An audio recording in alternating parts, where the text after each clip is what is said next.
وما خلقت الجن والإنس إلا ليعبدون بسم الله والحمد لله والصلاة والسلام على رسول الله وعلى آله وصحبه ومن اهتدى بهدى أما بعد Oroza hükümleri tuğralı savağımızda okunu ulantağız. Allah Taala mana uşul savaqtarımızda daimi kılgan bolsun. Amin ya rabbel alamin. Biz ötken savaqta alimler ittifak kılgan bir fikirge kelgen orozonu buzuçu amallardan 7 ösün aytıp 3 ösüne toktolup ötken elek.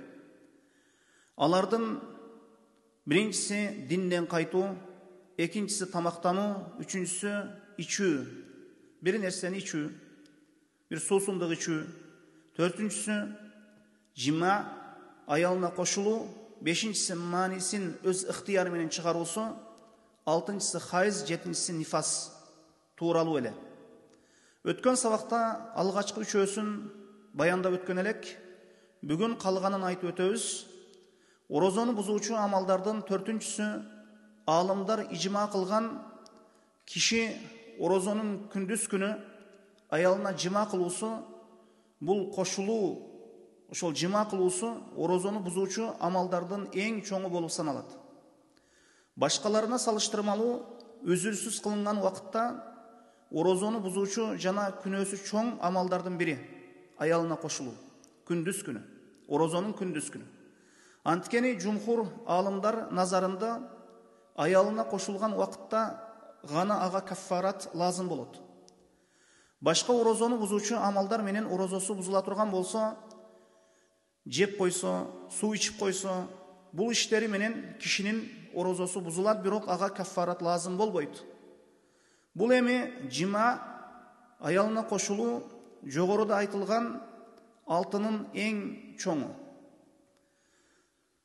Kapır bolsa al tuuralı aytı ötkönbüz, kapır bolu menen amaldары жоқ болады. Cima kılуу menen ayalına koşulu menen kaffarat lazım болады. Bunun dalili Bukhari Muslim'de kelgen hadis. Abu Hurayra radıyallahu anhudan rivayet kılıngan hadis. Al kişi aytat. Abu Hurayra radıyallahu anhu aytat. Kündörden bir gün Peygamberimiz sallallahu aleyhi ve sellem'den aldığında oturgan elek. Bir kişi geldi, jana aytты. O Allah'ın elçisi men baleketke joluktum dep aytты. Oşonda Peygamber sallallahu aleyhi ve sellem emne oldu dep aytты. Oşonda al kişi aytты. Oroza tutkan avalımda ayalıma koşulup koydum dep aytты. Peygamberimiz sallallahu aleyhi ve sellem bir kuldu azat kıla alasыңбы dep aytты. Al kişi jok dep жооп berdi. Peygamberimiz sallallahu aleyhi ve sellem 60 gün birinin ardından birin ulay oroza tutuğa kadir bola alasыңбы dep aytты.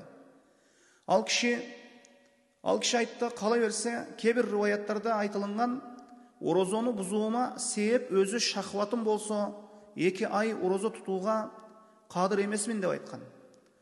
Oşonda Peygamber sallallahu aleyhi ve sellem 60 kedeydi toygozuğa kudretin jetebi dep aytты. Janagı kişi jok dep aytты. Peygamberimiz sallallahu aleyhi ve sellem az gana turup kaldı. Oşol vakitin özünde Peygamberimiz sallallahu aleyhi ve sellem'den aldığına bir sebette şarkında kele 25 kilogramga jakın kurma keltirildi. Kurma alıp gelindi. Oşonda Peygamberimiz sallallahu aleyhi ve sellem oşol kurmanı, oşol finikti janağı kişiye berdi. Janağı suroğuçu kişi kayda dep aytты. Janağı kişi men dep aytты. Ağa mına oşol kurmanı alıp, oşol finikti alıp kedeylerge sadaka kılıp bergin dep aytты. Oşonda al kişi, o Allah'ın elçisi, men bul kurmanı özümden körü kedeyrek kişilerge sadaka kılıum kerekmi dedi. Allah'a ant Madina'da menden körü kedeyrek kişi jok dep aytты. Al kişinin sözünden Peygamberimiz sallallahu aleyhi ve sellem külüp jiberdi. Kalaverse külgöndö ağzı tişleri köründü. Jana aytты. At'im ahlak. Üy bülöңdü mına şol kurma menen tamaktandır dep aytты. Mına şol hadisten bilebiz İslam dinin öte jеңилдигин. Bul hadiske karay turgan bolsok kişige cima avalında kaza menen birgelikte kaffarat lazımdığı aytılıngan. Бул тууралуу Рамазан орозосунун казасы жана каффараты тууралуу иншалла келерки сабактарыбызда айтабыз. Киши аялына кошулса, орозосу бузуларын айттык. Эми аялынын орозосу эмне болот? Бул хадисте пайгамбарыбыз саллаллаху алейхи вассалам аялы тууралуу айтпады. Аялы тууралуу сурабады. Алымдар айтат, эгер эркек киши аялын жымага мажбурласа, кошулууга мажбурласа, аялынын орозосу бузулбайт. Аял кишинин орозосу бузулбайт. Каза, каффарат лазым болбойт. Кала берсе орозосу да бузулбайт, бирок аял киши да өз ыктыяры менен, өз каалоосу менен жыма кыла турган болсо, кошула турган болсо, анда алымдар аял кишиге да каффарат лазым болот. Аял кишиге да каза, каффарат лазым болот дешкен. Орозону бузуучу амалдардын 5-чиси киши өз каалоосу менен маанисин чыгаруусу. Бул нерсе истимна деп айтылат. Кол менен маанисин чыгаруусу. Бул иши дурус эмес. Алымдардын бир пикирине көрө. Орозону бузуучу иштер тууралуу айтып жатабыз. Мына ушул иштер үзүрсүз болсо арам болгон иштер. Кээ бир орозодо арам болгон амалдар, кээ бири болсо орозодон сырткары да арам болгон амалдар. Мисалы, биз өткөн сабакта динден чыгуу тууралуу айтып өттүк. Бул чоң күнөө. Бирок муну менен дагы орозосу бузулат. Башка ибадаттары да бузулат. Биздин иш азыр бир иштин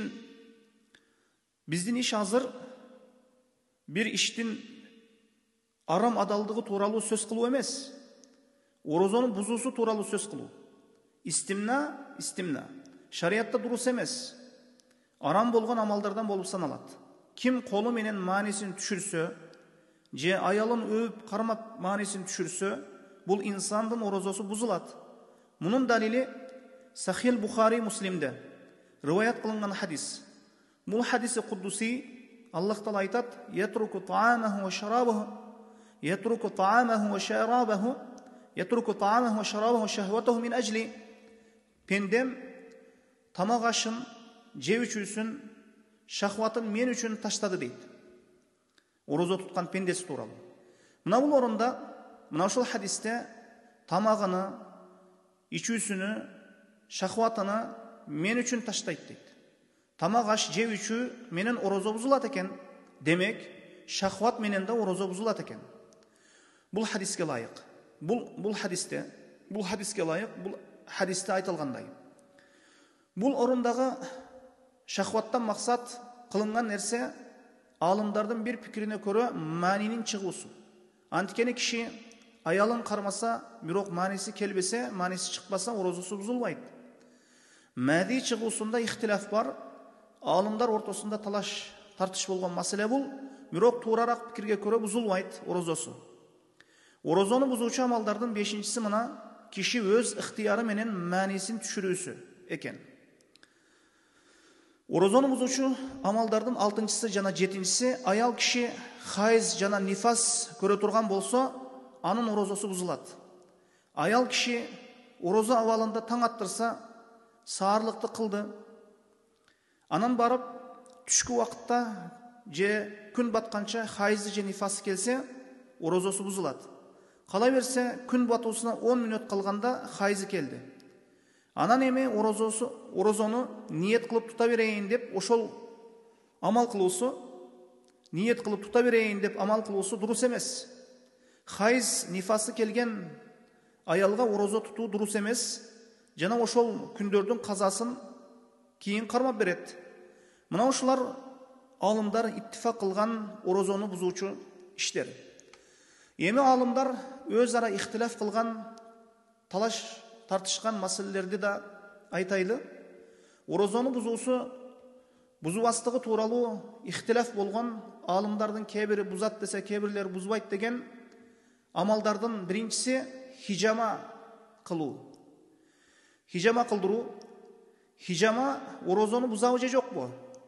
Хижама деген ошол кан чыгаруу. Хижама дарыланууда пайдалуу болгон методдордун бири. Абу Хурайра радиаллаху анхудан риваят кылынган хадисте Жебреил алейхиссалам айтат пайгамбарыбыз саллаллаху алейхи вассаламга: "Үммөтүңө дарыланууда эң пайдалуу darılanуулардын biri hijama. Sahih hadis Bukhari Muslim'de kelgen. Hijama deneden kan çıgaru. Özü negezi baştan kan çıgaruga hijama deyilinет. Kийинчерээк бул нерсе дененин бардык жеринен чыгарыла турган канга колдонула турган болду. Hijama orozonu buzabы же buzбайбы? Жумхур алымдар hijama orozonu buzбайт деп айткан. İmam Bukhari Sabitul Bunani'den rivayet kılgan hadiste dalil kılışat. Jumhur alımlar. Siler Peygamberimiz sallallahu aleyhi ve sellem zamanında oroza tutkan kişiye hijamanı makruh köröt belenger. Mındayça aytkanda oroza tutkan adam hijama kıldırusun jaman köröt belenger. Hijamanın orozoga tasiri barбы dep Anas ibn Malik radıyallahu anhudan ne сұраған екен. Анас ибн Малик радıyallahu anhu жоқ. Bir ғана ошол hijama кылуу алсыз bir авалга алып келсе ғана деп жооп берди. Авалга карап hijama кылуу кан чыгаруу макрух же арам болот. Качан hijama кишинин орозосун бузулуусуна себеп болсо, бул hijama кылдыруу же hijama кылуу арам болот. İnsan hijama кылгандан кийин алсыз болып орозосу бузула турган болсо, бул авалда арам болот. Тыюу салынат. Мындайча айтканда hijama кылдыруу, ошол hijama кылуу арам болот. Эгер инсанды машакатка салып, кишини алсыз кылып орозо туттура турган болсо, орозо тутуу кыйын боло турган болсо, эгер инсанды машакатка салып, кишини алсыз кылып орозо тутуу кыйын кылып койсо, орозо тутууну кыйын кылып койсо, орозосунун бузулуусуна себеп болбосо, анда бул авалда hijama кылдыруу макрух болот. Бүгүнкү күндө заманга ылайык маселелердин бири дагы ушул hijamaга окшош сүлүк коюу. Бул hijamaga салыштырылат. Бул hijamaдан көрө инсанды алсыздатуусу көбүрөөк болот, күчтүүрөөк болот. Сүлүк койгон кишилер билет. Бул нерсени hijamаны койгондон кийин кан чыкпай калат. Ошол банкасын алганда кан чыкпайт. Ал эми сүлүк болсо, инсанга коюлганда, андан кийин алынгандан кийин анын сөлөгү ошол коюлганда, сүлүк инсанга коюлганда анын сөлөгү канга кирет да, инсандын канын суюлтурат. Эң азы 24 саат кан агып тура берет. Канча көп кан чыкса, ошончо пайдасы көп болот дешет, сүлүк менен иштеп адамдарды дарылап жүргөндөр. Демек мындан билебиз, сүлүк коюу инсанды hijamaga салыштырмалуу, инсанды көбүрөөк алдан тайдыргандыгы үчүн бул да авалга карап, ошол инсандын авалына карап, бул да макрух же арам даражасына чыгуусу мүмкүн экен. Бир инсандын каны көп, эч бир нерсени сезбейт. Hijama кылдырса, сүлүк койсо, бул инсан боло берет. Анткени бул инсандын каны көп, эч бир нерсени, алсыздыкты, алдан таюуну сезбейт. Эми бирок бир эреже бар. Каваидул фикхияда ал-хуруж минал ихтилаф ал-истихбаб. Алымдардын талаш тартышынан чыгуу мустахаб дешет. Бир топ алымдар hijama орозону бузат десе, бир топ бузбайт дешти. Бир кишинин мүмкүнчүлүгү болсо, hijamаны сүлүк коюуну күн батканга чейин кечиктирсе, баарынан абзел болот. Аллаху алам, Аллах өзү билүүчү. Дагы бир алымдар ихтилаф кылган маселелердин бири киши атайлап кусуусу. Инсан өз ыктыяры менен колун оозуна тыгып кусса, орозосу бузулабы же жокпу? Бул маселеде да ихтилаф. Алымдар талаш тартышкан. Алымдардын бир тобу Ханбали алымдары ошол киши өз ыктыяры менен кусса, орозосу бузулат деп айтышкан. Бирок жумхур алымдар ражих сөзгө көрө бул да орозону бузбайт дешкен. Аллаху алам. Дагы бир маселе hijama. Ошол hijama сүлүк коюуну айттык. Эми заманга ылайык, азыркы заманга ылайык маселелердин бири докторго барып кан чыгаруу. Анализ же бир адамга кан чыгаруу, кан берүү үчүн. Бул да hijamанын өкүмү менен бир түрдүү. Кишини алсыздатып, орозосунун бузулуусуна себеп боло турган болсо, арам болот. Алсыздатып, орозо тутууну машакат кыла турган болсо, макрух болот. Алсыздатпаса, эч бир күчүнү кетирбесе, кубатыны кетирбесе дурус боло берет. Жана ошондой эле кишиден аз өлчөмдө чыккан кан эч кандай орозого таасир бербейт. Дагы бир маселе, ашказан ооруп врачка барса, шланга жуттурат. Бул да орозону алымдар бузбайт деп айтышат. Жимага кыяс кылына турган бирок орозону бузбай турган ошол жимага, ошол аялына кошулууга деп коёлор. Жима аялына кошулуу деп айтылат. Ошол эки никедеги ошол эри катындын кошулуусу жима. Жимага кыяс кылына турган, бирок орозону бузбай турган, ошол жимага салыштырыла турган, бирок орозону бузбай турган амалдардын бири ихтилам. Ихтилам киши уктап жатканда маанисин чыгуусу. Түшүндө бир барекет болуп, өз ыктыярысыз мааниси чыкса, бул орозону бузбайт деп алымдар иттифак кылышкан. Бардыгы бир пикирде орозону бузбайт деп айтышкан. Эгер өзү бул нерсе кудум гусулду важип кылуу менен жима менен бир түрдүү болсо да, жимага кыяс кылынат дегенден максат ушул. Жима себеп лазым болгон көп өкүмдөрдү лазым кылат. Айтканыбыздай, гусулду важип кылат. Ихтилам болуп калган киши даратсыз мечитке кире албайт. Ихтилам болуп калган киши Куранды кармоосу жумхур алымдарга көрө болбойт. Куранды окуусу дурус болбойт. Бирок киши ихтилам болсо, бул өзүнүн өз ыктыяры менен болбогон үчүн орозосу бузулбайт. Мына ушул орунда маанилүү болгон маселелердин дагы бири, киши кээде аялы менен кошулгандан кийин дарат алып эле уктоосу мүмкүн. Гусул кылууга эринүүсү мүмкүн. Аллах Таала акыйкатты, инналлах ла ястахи минал хак. Аллах Таала акыйкатты айтуудан уялбайт. Ошондуктан ачыгыраак баяндап жатабыз. Рамазан күндөрү таравих намазын окуп, анан аялы менен жима кылгандан кийин гусулга эринип, анан дараттын өзү менен эс алды. Эрте таңда турса, аз гана убакыт бар. Саарлык кылууга жетет же гусул кылууга жетет. Мына ушул абалда эмне кылат? Суроону жалпы кылсак, жунуп болгон абалда саарлык кылса болобу? Жунуп болгон абалда орозого болгон ниет өтөбү же жокпу? Абу Хурайра радияллаху анхудан бир хилаф маселе келген. Бул хадисти азыр окуйбуз. Мына ушул хадисте кээ бир сөздөр Абу Хурайра радияллаху анхуга таандык.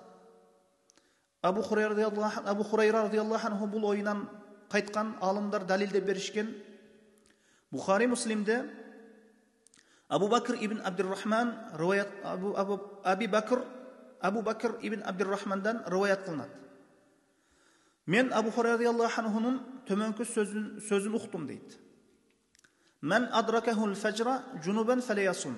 Ким жунуп болгон абалда таң аттырса, орозо тутпасын. Инсан жунуп абалда багымдат убактына жетип калды. Жогорудагы мисалыбыз, инсан жунуп абалда уктады, жунуп абалда турса, фажр убакыт экен. Абу Хурайра радияллаху анху биз айта турган хадисти укпай туруп, азыр айтабыз ошол хадисти, анын орозосу орозо эмес, бир күнүнө башка бир күн каза кармап берет деп айтат эле. Андан соң мына ушул сөздү Абдуррахман ибн Хариске айттым. Аби Бакр ибн Абдуррахман өзүнүн атасы Абдуррахман ибн Хариске айттым дейт. Абу Хурайра радияллаху анхунун сөзүнү. Баласы атасына айтып жатат. Абу Хурайра радияллаху анхунун сөзүнү. Абу Хурайра радияллаху анху алдына бардым эле, ал айтты: ким жунуп абалда жунуп болуп таң аттырса, ким жунуп болуп ошол таң аттырса, орозо тутпасын, орозосу орозо болбойт деп айтты. Ушуга эмне дейсиз деп бала атасына айттым, баласы атасына айтты. Мындайча айтканда, атам айттым дейт. Атам бул нерсени жокко чыгарды. Жана атам менен бирге Айша радияллаху анханын жана Умму Салама радияллаху анханын алдына бардык. Атам Абдуррахман ибн Харис Айша радияллаху анха жана Умму Салама радияллаху анхадан мына ушул тууралуу сурадык.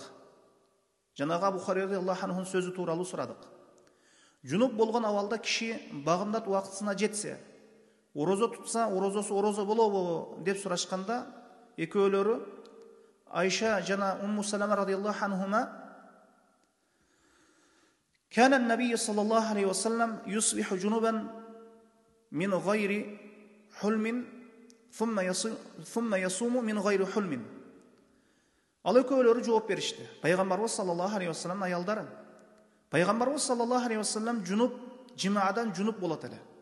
Аялдарына кошулгандан кийин жунуп болот эле. Гусул кылуудан алдын орозо тутат эле жунуп абалында. Пайгамбарыбыз саллаллаху алейхи вассалам ихтилам болгон эмес. Ихтилам шайтандан болот. Пайгамбарыбыз саллаллаху алейхи вассалам жунуп болуусу жимаадан гана болгон. Айша жана Умму Салама радиаллаху анхума пайгамбарыбыз саллаллаху алейхи вассаламдын аялдары менен мына улар айтып жатышат, аялдары менен жима кылат эле. Соң жунуп болгон абалда таңга жетип келет эле. Соң орозону кармайт эле дейт. Айша радиаллаху анха жана Умму Салама радиаллаху анха. Соң Абдуррахман ибн Харис менен Абу Бакр ибн Абдуррахман ата бала Марвандын алдына барышты. Абдуррахман Абу Хурайра радиаллаху анхунун сөзүн айтты Марванга. Ким жунуп болсо, орозо тутпасын деп айтты. Ошол Абу Хурайра радиаллаху анхунун сөзүнү Марванга айтты.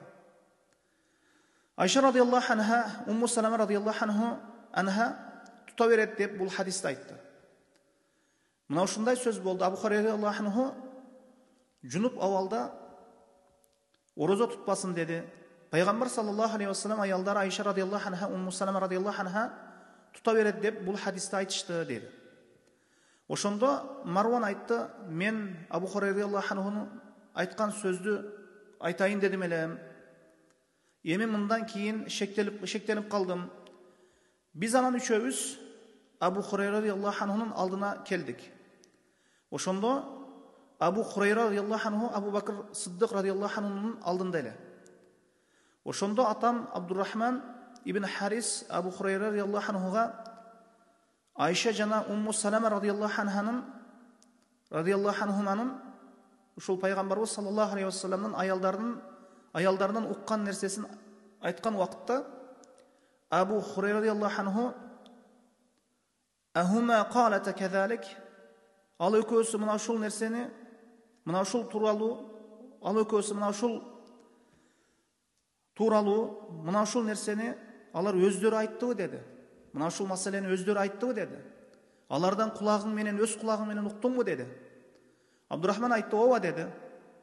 Мен алардан сурап келдим деп айтты. Ошондо Абу Хурайра радиаллаху анху көп хадис билген, көп хадис риваят кылган, көп хадис жаттаган бул кишинин сөзүнө караңыз, алар менден билүүчүрөөк деп айтты. Менден көрө алар пайгамбарыбыз саллаллаху алейхи вассаламдын абалыны билүүчүрөөк деп айтты. Алардын сөзүнө амал кылгыла деп айтты. Алардын сөзүнө амал кылгыла деп айтты да, мен мына ушуну Кабил ибн Аббастан уктум эле деди. Абу Хурайра радиаллаху анху мындай ойынан кайткан. Бул хадисти угуп, ким жунуп абалда таңга жеткен болсо, гусул кылбай туруп, саарлыкты кылып, ниетти кылып, гусул алып, намазын, ошол ким таңга жеткен болсо, гусул кылбай туруп, саарлыкты кылып, орозосун кармап, ниетти кылып, гусул алып, намаз окуусу дурус боло берет. Дагы бир ушул маселелерге байланыштуу бир маселени айтып өтөбүз. Мына ушуну менен сабагыбызды бүтүрөбүз. Киши жогорудагы орозону бузуучу иштердин, амалдардын бирин унутуп же мажбурланып жасап койсо, анын орозосу бузулбайт. Анткени пайгамбарыбыз саллаллаху алейхи вассалам өзүнүн хадисинде мындай деп айткан: үммөтүмдөн каталашып же күнөөлөр же унутулуп кылынган күнөөлөрү же мажбурланган абалда кылган күнөөлөрү кечирилет деп айткан. Абу Хурайра радиаллаху анхудан риваят кылынган хадисте пайгамбарыбыз саллаллаху алейхи вассалам айтты: "Мен насия ва хуа саимун фа акала ва шариба фалютимма саумах, иннама ат'амаху Аллаху ва сақах." Ким орозосун унутуп, орозо абалында унутуп же ичип койсо, жеп ішіп қоя тұрған болса, орозосын ақырына жеткерсін, анткени Аллах аны жеп ішіриптир деп айтты. Бұл ислам динinin жеңіл екеніне далалат қылады бұл хадис. Қалай берсе инсан орозолығын ұмытып, құрсағын тойғызды. Құрсағын тойғызда тамақ жеді. Орозосы бұзылмайды. Bir чыны же bir kese тамақты, же bir табақ тамақты жесе дағы ороза балында білбестен, ұнытып, ороза екендігін.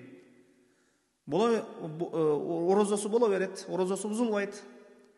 Аллах аны қонақтап тұр деген Бухари Муслимде келген хадис бар. Кейбір ата-енелер дағы bir мәселе диннен алыстығы, илимсіздігі себеп балдар ороза қармай тұрған болса, мажбурлап жедірген, ішірген, ата-ене баласы ороза тұтса, ұрса, же қамап қойса, же мажбурлап жедірсе, же ішірсе, ошол баласының орозосы, ошол баланың орозосы бұзылбайды.